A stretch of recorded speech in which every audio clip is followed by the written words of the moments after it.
I'll go through one last sort of quick round of slides about this expert engagement we had about what the new normal will look like in 2025. Again, this is not a public opinion sample. This is just experts that we regularly consult about the future. It's not scientific poll. It's not representative of anything other than the population that we were interviewing. But we put out this report that was pretty compelling, and had it passed the common sense sniff test that I apply often to these findings. So, these experts were talking a lot. We asked them because they're technology pundits and experts and technology builders and stuff. So we focused on the impact of technology, but they were very clear that the trends that were unleashed by the pandemic have the potential for leading to greater inequality in the culture, for allowing authoritarian figures and regimes to exploit them and to turn information into information, weaponized information and things like that, and that would be distressing to the culture.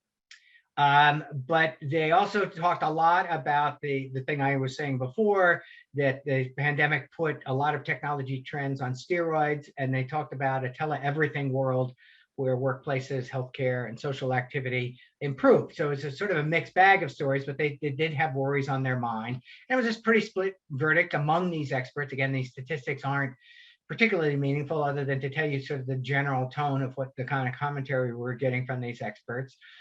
So 39 said the world's going to get better by 2025. 47 said get worse. And there are a couple of things that I'll move on to another slide. When they were talking about everything is embraced, they were looking at the things that were going on in video conferencing, telemedicine, and things like that. And they were saying that the pandemic convinced a lot of players in the culture that the televersion of other life activities was just a good enough version of how things were going to grow. And so that's why they think that the world of 2025 is going to be much more tech infused. People rely on these tools, but it's sort of twinned with a sense that the tech tools that are being offered, particularly by social media platforms and others, it comes with a price. There's more data disclosure being done. There's more data surveillance being done. There's more artificial intelligence being applied to the data. And the convenience of a lot of these apps and a lot of these tech activities will be very, very appealing to people. God knows who doesn't want convenience in their life. But it will come at a cost of much more data surveillance and sort of privacy concerns related to that.